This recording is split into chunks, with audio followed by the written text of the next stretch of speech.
Could this be the first breakaway stage of the Tour de France? There was a huge fight. Pogacar a bit annoyed at Visma after the stage. This begins in Bayeux. Emmanuel Macron tweeted this morning that the Bayeux Tapestry, which I visited when I was 10 years old, more or less, is being moved to the United Kingdom temporarily. Kevin Vauquelin is from Bayeux, and it's a hilly stage in which it's going to be difficult to control. Albertson won't control a couple of steep climbs near the finish, too hard for the sprinters, so I thought big break fight straight away. But what's this? Intermarché Wanty come with the full team out of neutral zone, and they are controlling to the intermediate sprint at 22 Ks into the stage. Trek start to help for Johnny Milan. There's a little hill before that intermediate sprint. They try to make it hard for Milan, but Consonni does a magic job through the chicane there. Milan wins it easily, but look who's there. Look who is there. It's not just Johnny Milan and Binny. It's also Mathieu van der Poel. Alpecin have confirmed he's now going for the green jersey. And let me freeze frame it again. Look who's there. When's the best time to go in the breakaway? Use the sprint lead-outs to go across. Quinn Simmons and Ben Healy use that as a launch pad to get a free gap, and away they go. A lot of the other riders would have been waiting for the first categorized climbs.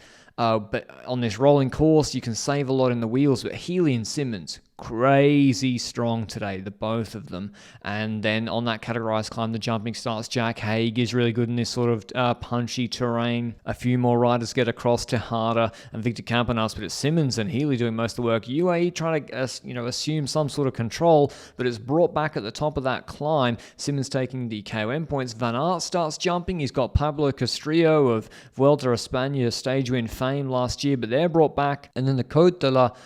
I can't say it is a very steep climb, 2.2 Ks, 8%. It's Ben Healy again, Frank Vandenbroek. But now, look at the names, look at the riders in front. Kevin Vauquelin, Tadej Pogacar, Wellens, Jonas Vingegaard, Victor Campenaerts. It's the big guns in front. Ben Healy right behind them with Simmons, and they jump over the top again. So, Ben Healy didn't make the break by accident. He made the break because he was the one initiating the break, and he was just the strongest today. Roglic dropped in break formation, and the curious thing is, comes a little bit after this, but it looks like this group is gone. Mathieu van der Poel, the friend of Pogacar's, gone. UAE, they're trying to put the block on. They've got 4 riders in front, Alpecin in front. The block is going on. No one else able to jump. The gap's going to 40 seconds, but Jorgensen says to Skelmos, let me in. I'll help you block. Bang. He attacks, and this begins a whole other round, a whole extra half an hour, 45 minutes of jumping. Lipovitz, he jumps. Pogacar was just about to get on the radio, but Lipovitz jumps as well on a false flat downhill. Very strong again today. Florian Lipovitz just not the best timing, especially with Roglic just coming back. X want to be in the breakaway, and so this break, which I thought was gone, it kind of was. Dunbar, incredibly strong. Snap bridges across in less than 2 minutes. Simon Yates tries his luck. UAE have got 3 Narvaez, Wellens, Soler. He's on the radio saying, I'm being shut down. Ineos and X aren't giving me much help. And so he goes back to the middle of the group. It looks like, all right, UAE happy with this break. Van der Poel can take yellow. Simon Felipe goes again with a long attack. He's got Barguil in the wheel as well as Michael Storer. Barguil drops the wheel of Storer. It looks like he's flicking Simon Yates. Soler, if he holds on, he's going to close it, but he can't continue on these nasty drags. He flicks through Jonathan Narvaez, and he can't control this final jumping phase. With Storer first, getting across to this very strong breakaway, and then Simon Philip Yates. I think there was 18 combined Grand Tour stage wins in this breakaway, all big riders. You know the names of all of them. Kevin Vauquelin wasn't happy though. The jumping continued. The white jersey holder for the last 4 or 5 stages. Wellens assumes control. Pollitt comes back. UAE then start to pace, but will they keep a lid on it? Will they control? It's been a hectic 50 Ks an hour for nearly 2 hours, 100 Ks. Van der Poel can go into the yellow jersey. Will they be happy with that? He's on 1 minute 28. Initially, it looked like no, because Pollitt rode for quite a long time with the gap pegged from 120 to 130 until Wellens comes and talks to him. And after that conversation, the gap starts to expand significantly. So it was going to be the breakaways day.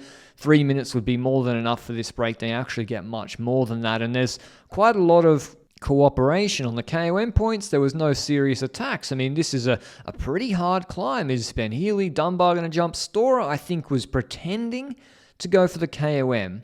and then hoping it would lull the guys behind him into a false sense of security and then use the KOM sprint to go clear. But Van der Poel was alive to it, but not enough people were alive to the Ben Healy false flat attack. He got back up to speed at the back of the group. Van der Poel was already cooked. They'd just gone over that climb, and at this point, 41Ks to go, we all knew the stage is over. An Amstel Gold Race when he came second, he's impossible to bring back. This group is tired, and Ben Healy, they knew he was going to do this. Everybody knew Ben Healy was going to go long, and there was pretty much nothing they could do to stop it. They even collaborated. These are strong riders. Storer, Simmons, really strong riders. The gap, though, had gone to 6 minutes to Ben Healy. Soler was pacing quietly. Van der Poel looked like he was going to go into the yellow jersey easily, but the final terrain was quite, steep climbs, 2-minute climbs, and Van der Poel got dropped by Will Barter and Eddie Dunbar. I forgot to mention Will Barter, extremely strong in Swiss and in this stage today, actually. But Ben Healy takes his first Tour de France stage win. He played it right today. He was by far the strongest. He made every move in the first 2 hours and then destroyed that break, including with Mathieu van der Poel in it, putting him on 4 minutes in 41Ks.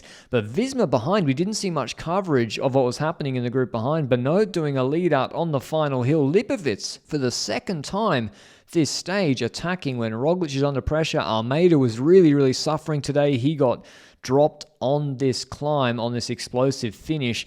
Jorgensen goes with 125 meters, and Tadej Pogacar says not so fast. If there's a sprint happening, he is going to win it. So no big GC gaps. Almeida was put on 5 seconds with Roglic, but between Remco and Co there wasn't. Healy wins the stage ahead of Quinn Simmons, then Storer, Dunbar, Simon Yates, Barter, Tejada, then Van der Poel, Pogacar on 5:27, Vingegaard in 10th. Here's what Healy had to say after the race. Yeah, it's just unbelievable. It's really what I've worked all for, not just this year, just the whole time, it's really, really incredible. And just hours and hours of hard work from so many people, and to pay them back today, really, really amazing. Because you had already won a stage of the Giro d'Italia a couple of years ago. Did you feel that you had what it took to win on the greatest race, on the greatest stage of the world? Yeah, I think last year was real eye-opener, and really made me believe that I could do it, and just knuckled down and did the hard work, and tried to refine my racing style as well, just lots of race footage watched, and really paid off today, I think. In terms of GC though, Van der Poel keeps the jersey by a single second ahead of Tadej Pogacar. We thought he was going to take it by minutes, but that GC group came back fast and Van der Poel slowed down in the finish. Pogacar still a very, very comfortable lead over all of his main competitors, particularly Vingegaard. Hope you enjoyed the recap, and I'll see you at the Murder Britannia one tomorrow. Ciao, ciao.